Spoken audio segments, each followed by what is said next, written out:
Y'all, can I tell you about these Tecovas boots? I don't know if y'all know this, but these boots are handmade, high quality, stylish, and comfortable right out of the box. I know we buy everything online these days, but boots are something you really should get fitted for. And it just so happens Tecovas is based right here in Austin. So come shop with me at the Tecovas store on South Congress or the Domain. That's TECOVAS.com. Don't go gently, y'all. Today on CityCast Austin, it's the Friday News Roundup. We'll bring you the details on Hurricane Beryl, have a very controversial conversation about a hot topic on everyone's mind, and welcome back Austin City Council. Thank you to Tecovas, our exclusive launch sponsor.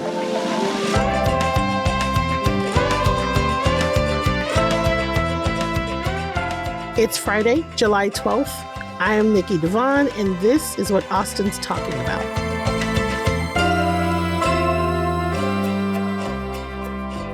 I am here with our Friday News Roundup with our producer, Elissa Rozentuller. Hey, Elissa. Hi, Nikki. And our Hey Austin newsletter editor, Kelsey Bradshaw. Hello. Hey, Kelsey. Sorry, I was waiting to be greeted. As you should, like a queen. So let's dive right into the news of the week. Hurricane Beryl has really hit Houston specifically really hard. There's been lots of flooding, lots of chaos. For Austin, it was spared most of the impact. I didn't think it was going to be because all of the weather stuff I was seeing, that little swirl was like the tip of the swirl was coming up in Austin, and we were bracing ourselves for flooding and heavy rains. None of that happened. None of it. Nothing. Hurricane Beryl made landfall on Monday in Texas. The destruction along the coast, and especially in Houston, is really bad. Power was knocked out for millions, and statewide, at least 11 people were killed. It is really just awful. After storms like this, we often see energy crews dispatched into the impacted area to help. Austin Energy has already sent 20 line workers to help restore power. It caused an 8-hour statewide Spectrum internet outage on Tuesday. No internet. Nobody had any internet on Tuesday. And they're saying it's connected to Beryl, which made landfall on Monday. Spectrum blamed the outage on a third-party infrastructure issue caused by the impact of Hurricane Beryl. Listen, not to side with the enemy, which I was very mad. Yeah, you were at affected. Spectrum on Tuesday. I was furious. You were affected. But, who knows, man? Hurricanes are crazy. Natural disasters are crazy. It seems like a lot of our infrastructure is very fragile. It feels like every year when something happens that they're like, oh, that is weird. Yeah. We lost power? That's so strange. And I don't know how. Watching the It's scramble ridiculous. every time, like the scramble of all of these systems and companies and stuff, really is so depressing. And it makes me feel insane, right? But having no power, having no air conditioning in this heat is a real thing. And it's dangerous. So it is, let's be very clear. It is dangerous to be in this type of heat and humidity, especially in Houston, without power. Especially for, our older population or our disabled population. It's really dangerous. Yeah. Well, and the fact that Texans were this does make me love Texans. It makes me love us. But the fact that everyone was using the Whataburger app to see if there was power in their neighborhood by checking the map to see what Whataburgers were open instead of the power company being there for them is really upsetting. I say that's genius. I think that's hilarious. I love it.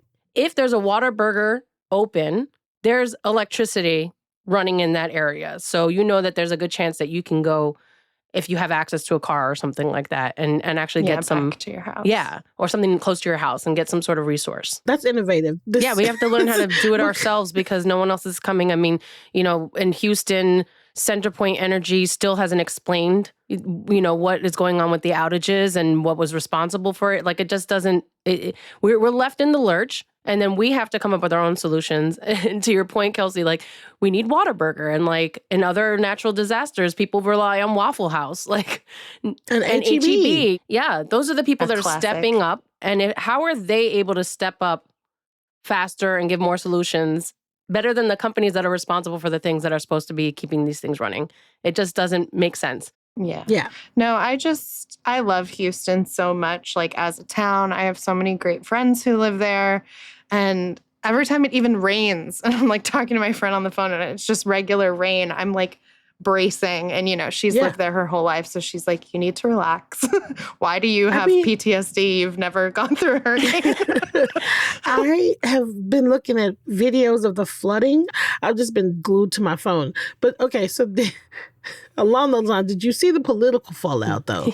Yes. So a little bit of background for everyone. The storm made landfall while Governor Greg Abbott was in Asia. And so Lieutenant Governor Dan Patrick has been in charge and acting as governor. Yes. So Tuesday evening, Houston Chronicle reported that President Joe Biden said that the president of the quote free world. Of the quote free world, he said that the federal government couldn't distribute relief supplies like generators because they had to track down state leaders.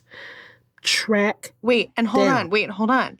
He called the Houston Chronicle. Yes, right. He called in to his local paper. Because he couldn't get in touch with anybody, supposedly.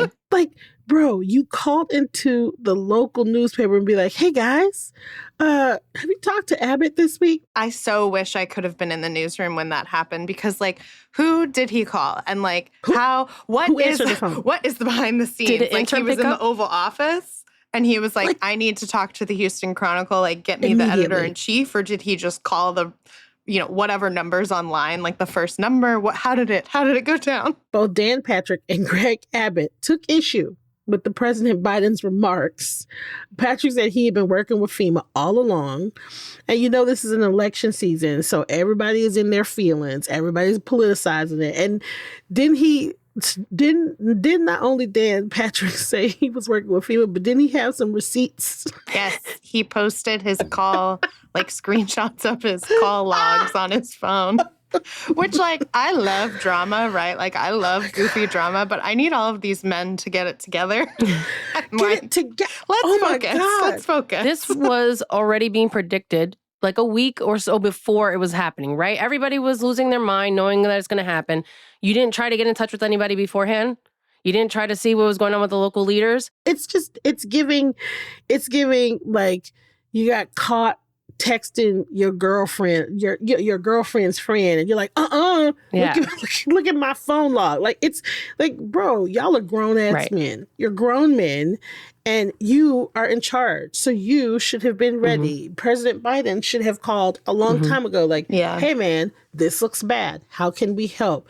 Do you need anything? While y'all are quibbling on the internet, people are still without power. I need everyone to focus. I need us to focus, get people's power back on, get them generators. Which it feels like in years past, no matter who the president was, I might be making this up, but it just feels like in years past, when like Hurricane Harvey happened, when all of these disasters happened, everyone was able to kind of like get their ish together and like work together and do the thing. Like, I don't know the last time a president called the newspaper to like complain about a governor. Well, he's going to be here on Monday. President Joe Biden will be in Austin on Monday. So somebody get on the phone, call him up, ask him what they're doing for our most, vulnerable population in Houston.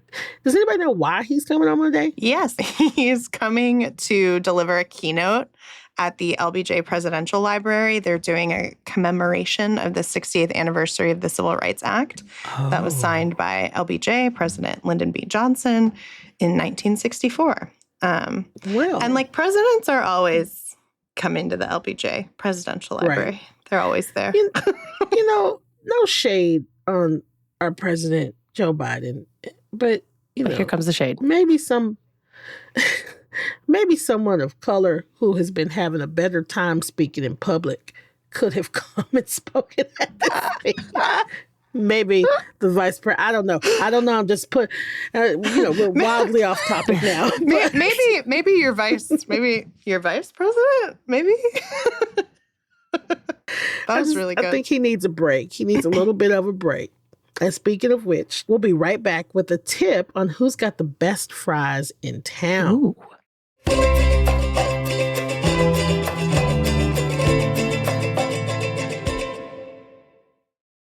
And we are back with Elissa and Kelsey. Hey, y'all. Hey. Hello, I'm ready to fight. Mm-hmm. Oh, Okay. right out the gate. Now, Elissa, I'm gonna let you. I'm gonna let you say these words Set because us you're the up. one that told us about it. You're the one. Okay, this is going to be controversial, but USA Today, their network conducted a reader poll recently on the best fries in Austin. Can you guys guess what came out on top? Who you say who it is? Out of their reader poll, 25% of their votes came in and said that P. Terry's has the best fries in Austin. And I know you're both going to be upset at me, but I agree. Absolutely. Oh my not. gosh. Yeah, Categorically, no. No. Absolutely. I think not. they're fantastic. No. I No. Listen, so some of the other nominees that they had, just to name a few, Whataburger, talking about Whataburger again, they were on there, which I don't agree with. We had Jew Boy Burgers, Dai Due, Salty Sow, Holdout Brewing, Dan's Hamburgers. So in second place for their votes, 23% was Hyde Park Bar and Grill, 8% was Dan Hamburgers. I don't know why, but Cilantro's also on this list as a nominee. You know what? That should tell you everything you need to know. No shade to cilantro. Who's picking but come on, cilantro? bro. And Listen, their who's fries getting are an fries? afterthought. Who's getting fries when they're going to Jew Boy Burgers? They should be getting latkes. Latkes are the side. Hold up. Now, not too much on Jew Boys. Their fries, fries are are very very good. I'm good. sure. Their fries are I'm sure very they're good. delicious. Yeah. I love Mo, Yeah. the chef. I'm obsessed with Jew Boy Burgers. I love the story. I love the food. Ugh. But like, But their sandwich shop, latkes. their sandwich shop has fries also.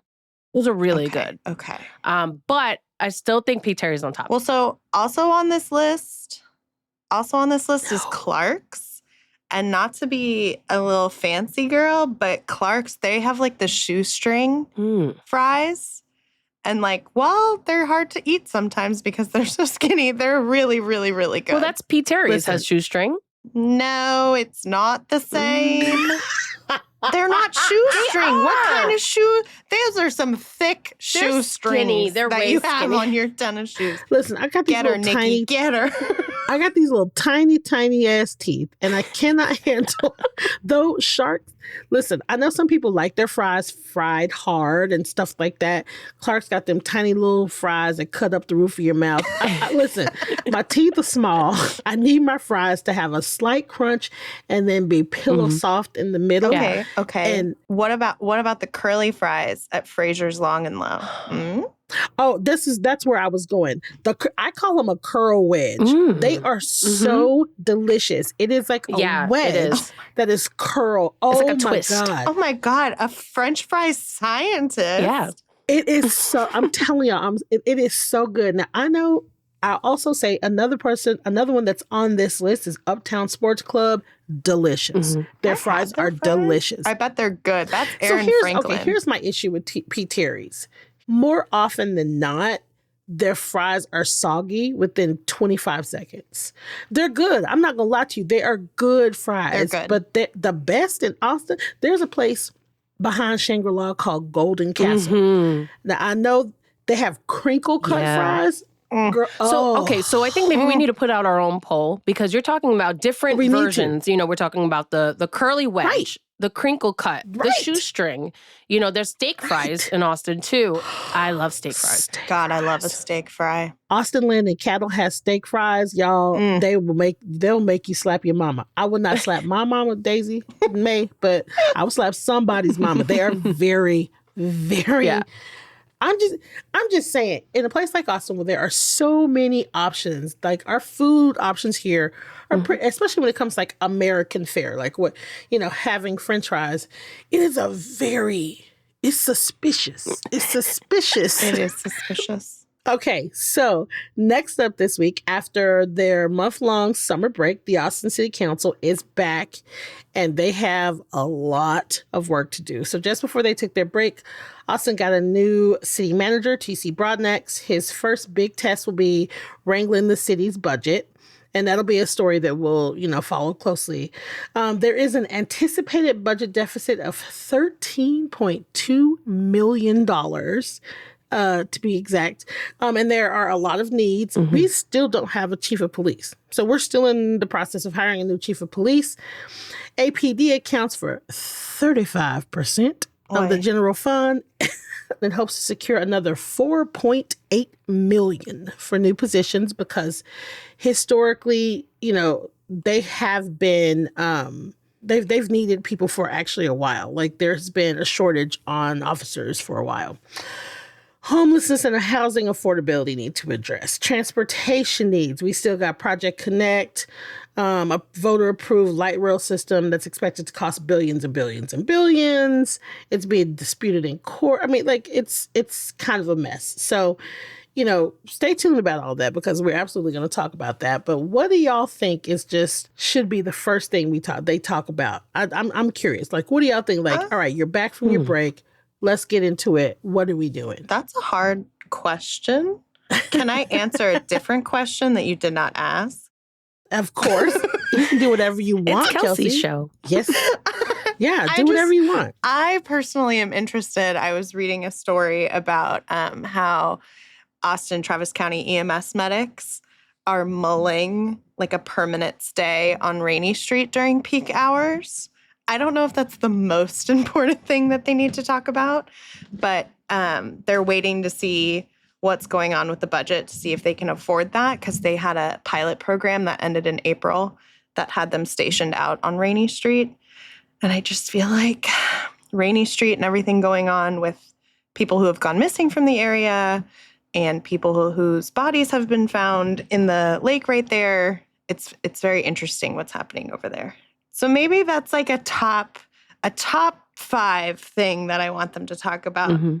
Okay. Is that I don't know what the most important one is. For me, it's probably homelessness. For me, it's the budget deficit. I mean, every year we're having the same conversation, and every year they're asking us to approve on some sort of proposal or something that is going to cost more money in taxes, that's going to cause more money for deficit. Where is the money coming from? I think that's always like the biggest issue. So I think for me, the deficit, let's tackle that head on. That should be the first thing out of the gate. What about you, Nikki? I mean, listen, I used to work at city council. I used to work for the Touch Harbor Madison, and budget season is crazy. But I'm with you, Elissa. The deficit doesn't make sense to me. And it's just because I have a little bit of a view of just how much money is swirling around in our city and how much money could be used differently and moved around differently and maybe put in different places. So the math is not mathing. That and not having a chief are probably the two things that I'm just like, okay, what we doing? Yeah. But I anticipate that he's going to be pretty strict. He seems like a pretty stern, strict person. So I'm guessing there is going to be a little bit of a kerfuffle once people... You're talking about Mr. Broadnax? Yeah. We've seen quite a few city managers over the few years. And I don't know if y'all heard this, but the city manager's office is also facing an HR complaint. So as if they don't have enough to deal with. Right, and not T.C. Broadnax himself. The office of the city manager. Yeah, so like getting the budget together, getting an APD. That's a lot for the first day. The first day of school. It is the first day of school. Welcome back, city council. They're going back. Yeah. Back to campus. What a challenge. This is how I know that I am a little newsy nerd person.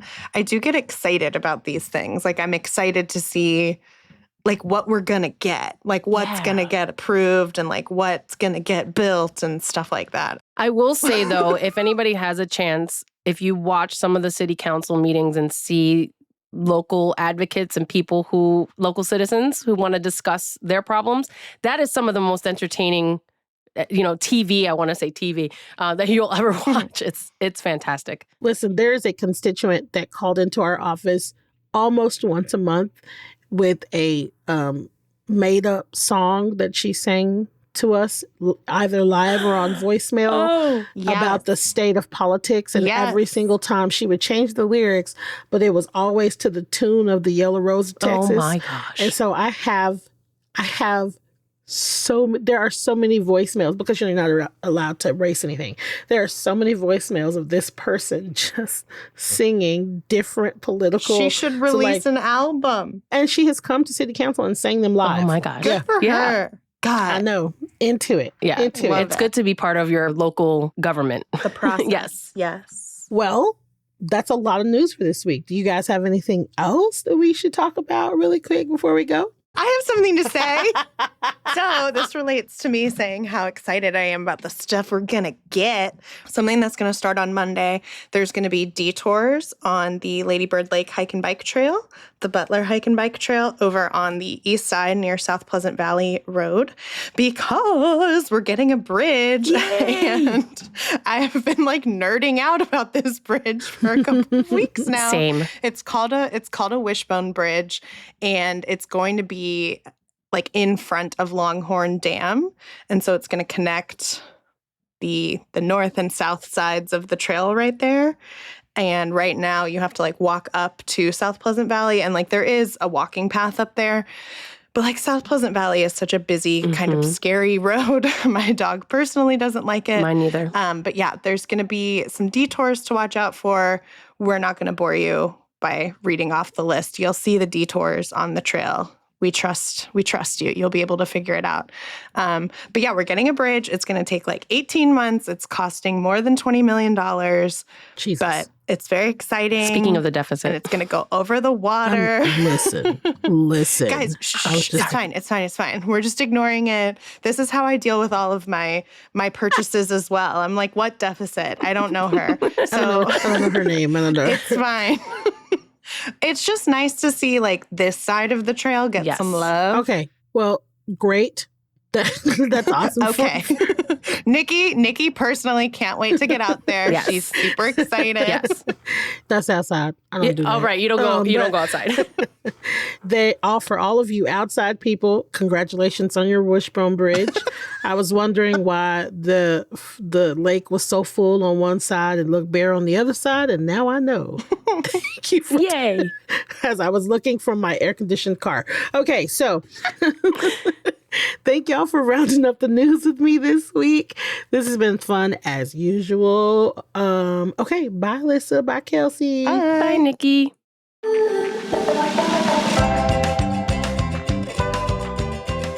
That's all for today here on CityCast Austin. Our executive producer is Eva Ruth Moravec. Our producers are Elissa Rozentuller and Francisco Kilgore. And I'm your host, Nikki DaVaughn. Our Hey Austin newsletter editor is Kelsey Bradshaw. Music is by Nelson Valente Aguilar of Como Las Movies. If you enjoyed this show, why not tell a friend, rate the show, leave us a review, and subscribe to our Hey Austin newsletter. We'll be back Monday morning with more news from around the city. Bye, y'all.